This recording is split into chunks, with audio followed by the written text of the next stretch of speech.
I'm in front of SLO Donut Company, a local business that just turned 3 years old. Let's go inside and take a look at what kind of donuts they're serving up.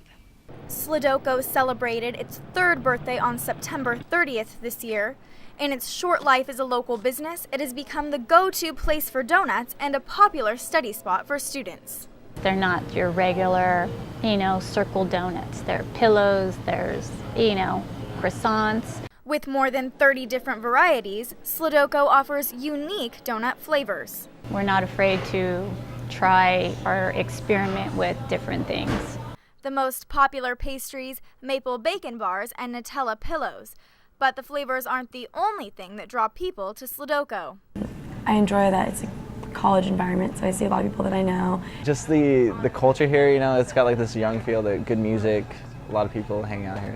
The shop is open 24 hours and offers free internet to all of its customers. It's a great place to have a cup of coffee, get a donut, do some homework. This is where I get the most work done. And while you're enjoying your sweet snack, you can pick up the latest copy of Mustang News. I have people coming from the other side of town just saying they pass up all the other donuts because it's so good here. Olivia DeGennaro, Mustang News.